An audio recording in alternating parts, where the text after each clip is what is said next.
looking at Hamilton. The hottest show in town. Dress up, not down, maybe even wear a crown. Make a night of it. Go to Fresco. See a show. All right, Hamilton back in the headlines in a big way. First of all, hi, everybody.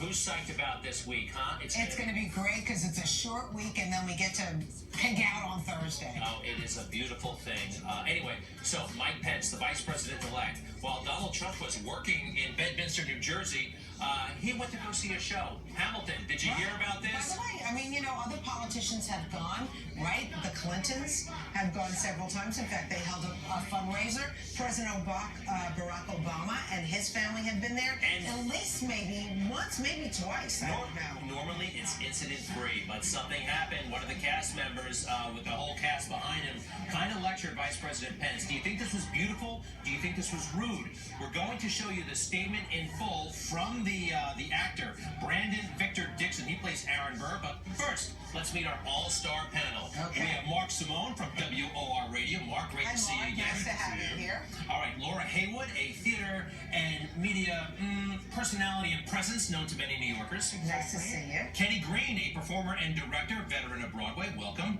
And Professor Jonathan Gray, Associate Professor of English at the John Jay College of Criminal Justice. Welcome to you all. Thank you. All right, let's look at the statement, shall we, one more time? Okay. Let's see what they said. Let's do this, and then we'll react. Yes. Vice President-elect Pence, we welcome you and we truly thank you for joining us here at Hamilton and American Music. We really do. We, sir, we are the diverse America who are alarmed and anxious that your new administration will not protect us, our planets, children, our parents, or defend us and uphold our inalienable rights, sir. But we truly hope that this show has inspired you to uphold our American values and to work on behalf of all of us. All of us.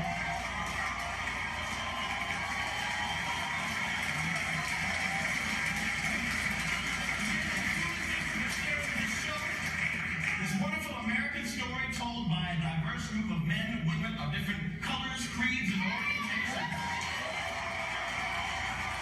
So, the Vice President-elect heard, we think, most of that. He was standing just outside. The Vice President was walking up the aisle, and he asked him to stop 1 second, that he had something to say to him. So, who was watching and who got mad? The President-elect, Donald Trump. He tweeted several times over the weekend, this is going to be an entirely new and different presidency, I swear. Let's see here.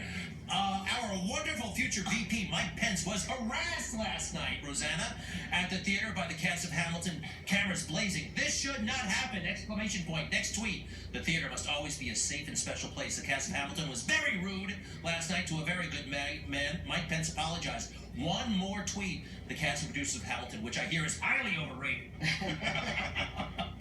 should immediately apologize to Mike Pence for that. All right, you know what? We have a beautiful panel assembled here. Let's start. Mark Simone, what do you think? Appropriate or inappropriate? First of all, we called for a total boycott of Hamilton. That way we can get tickets. No, seriously. Seriously, it's a minor incident. Let's not make it a big deal. It was totally inappropriate. Although for $700 a ticket, you got a show, you get a lecture. But listen, this guy's been a congressman, he's been a governor. I don't think he needs an actor telling him how to run government. What if he got up there and said, let me show you how to dance or how to sing? And the other thing about Hamilton, it was always inclusive. It was a show that united people. Now it's become a partisan, divisive sort of name. Well, because don't forget, they did hold several fundraisers for Hillary Clinton at that theater. Oh, when Hillary saw the show, they gave her flowers, they were hugging her, they were kissing her. Well, then again, there were some things that may have touched a chord with some people. Laura, how do you feel about this? This was not a lecture. This was a plea from constituents. A public figure, an elected public figure, should expect to hear from his constituency wherever he goes.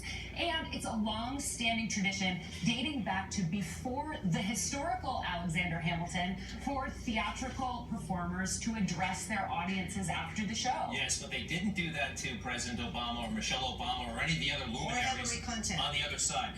Kenny, veteran of Broadway, how do you feel?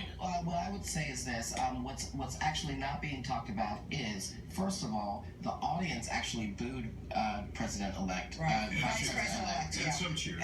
and some cheered, but he was booed, and the performers continued the show, and to put a period on that statement, the beginning of it, they actually said, please don't boo, this is a place of love, we are here for this, and Vice President-elect, we offer to you, and then the plea began, and nobody's talking about that, and that's important. Okay, Professor Gray, how do you feel about all this? I mean, I think that this is overblown, but it's actually revealing that the idea that citizens exercising free speech should be forced to apologize is something that actually I find troubling. I think Mike Pence handled it wonderfully. The next day he said, well, I wasn't particularly offended by it. For me, it's Donald Trump's thin skin showing itself again with his demand that people exercising free speech then apologize. I mean, when has he ever apologized? But do you think it's embarrassing? I mean, this was, not, hey, Vice President-elect, we'd love to talk to you backstage, come backstage, and then kind of do this. This was a forum to embarrass the Vice President. I think it's important to understand that he, when he was governor of Indiana, signed one of the most restrictive bills against homosexuals, and there are a lot of gay and queer cast members of Hamilton, and so I think for them, and to be fair, Michelle Obama did go early on in the presidency to a NASCAR event. And at the NASCAR event, she herself was received with boos, right? Was she so really? I think that, there are different people in different parts of America that, that will react differently to this. Let's see Mike Pence when he came out of the theater. He did not seem damaged or anything like that, And the next day, he seemed to kind of brush it off. He did not seem at all upset by it. Former talk show host, he knows how to handle things. Well, he also said, I heard your plea, I hear what you're saying, and he took that into account. It's not a newsflash, though. I mean, Laura, back to you.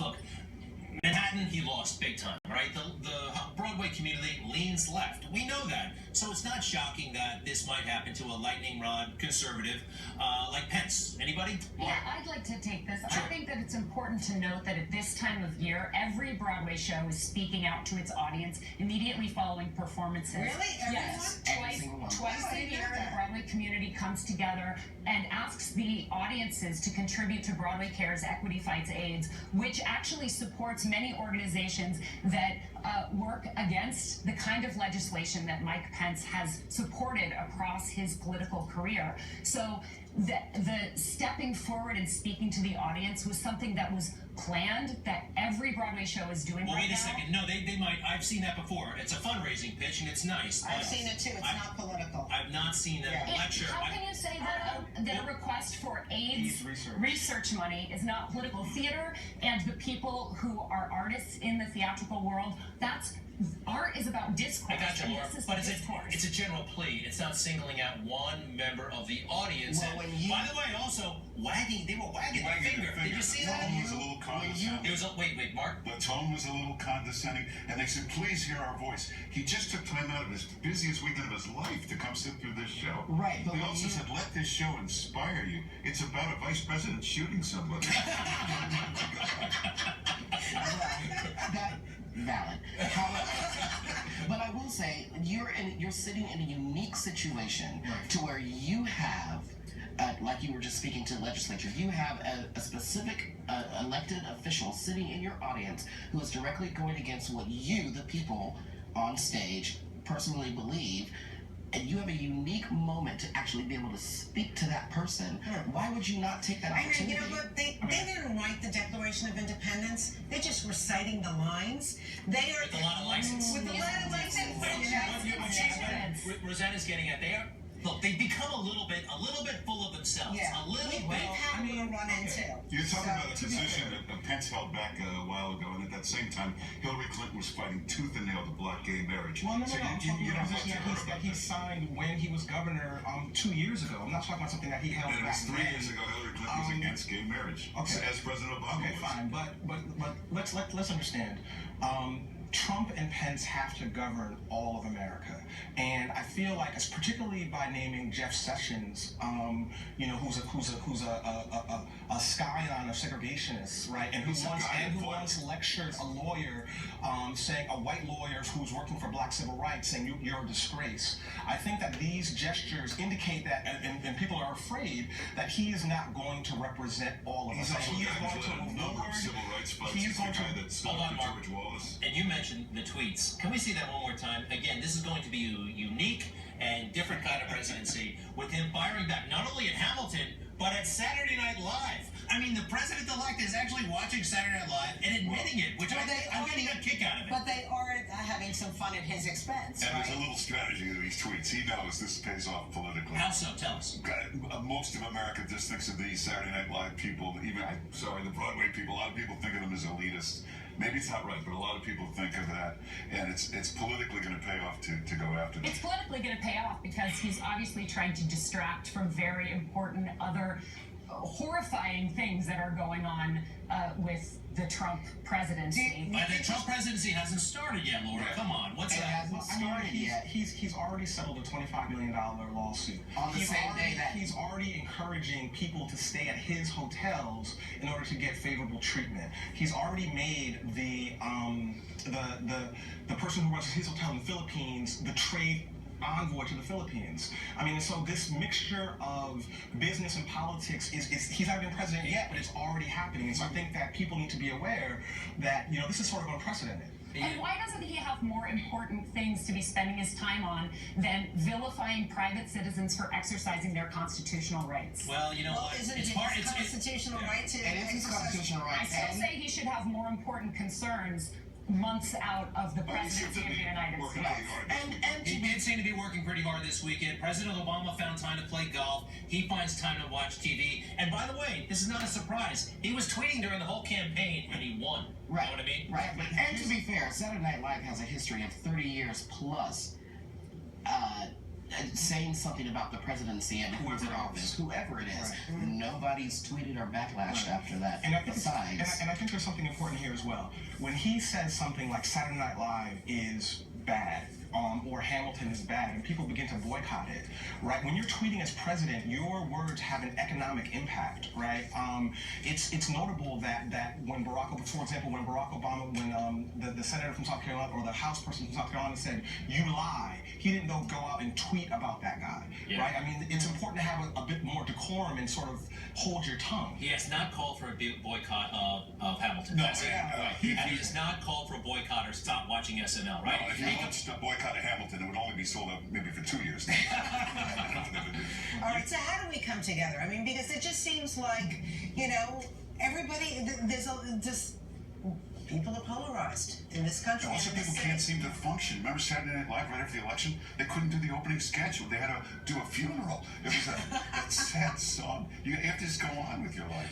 Well, we'll see. All right, it's still early, and you're all right, Laura? You look horrified. Laura looks like she's What's wrong? ready. What is wrong? It's all about love, inclusion, diversity. It's about bringing people together, and the idea that any individual on stage or off would be vilified for saying, "Hear me, remember that I'm human. You represent me in the greatest political office in the world. Remember that I'm human when you're drafting legislation that might affect my life." That couldn't have been done backstage. The vice president And you have to we'd love remind to him. invite you He backstage. was on his way leaving. He also He was walking out of the theater. This was their moment, and I'd like to think that I would have the courage to speak directly to my elected official if I was given the opportunity in the same room. And not as a captive audience, and really as a captive audience. Absolutely, member. that's what it means to be an elected official. Well, in the meantime, we enjoyed the heck out of Hamilton. We have a picture of us in the audience, and I want tickets. you want sorry. Here we are again. The coolest thing is being able to say you saw Hamilton, quite frankly, and we got it. We got into it ourselves with the cast a little bit when we did this beautiful rendition, We did. our own version of what Hamilton could be. This is before we saw the show. Right.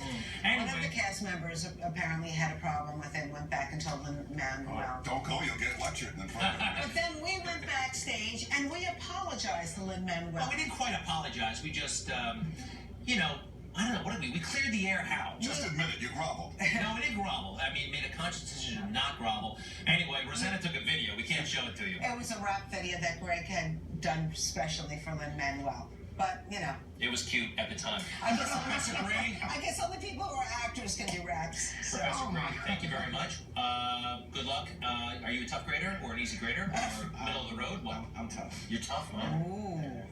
I mean, it's a tough world out there. I have to get them ready. Good for you. Kenny, where can we find you next?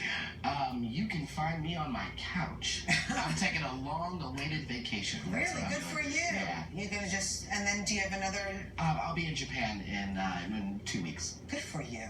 Laura? You can find me on Twitter, primarily at BroadwayGirlNYC, where I am a beacon for enthusiasm, joy, and love, all dedicated to the New York theater community. A beacon for enthusiasm, joy, love. That's right. Beautiful. Love All right. is love. Mark, what are you? Mark Simone NY Twitter, it's all darkness and Mike Pence, if you're watching, just go to movies. They can't talk back to you. Thank you all. That was fun. All right, let's talk. Thank you. We appreciate everybody's opinion. This is good. It's good to know every side, right? All right, All right, Sam, Sam, there's only one opinion right now that matters with the weather. And it's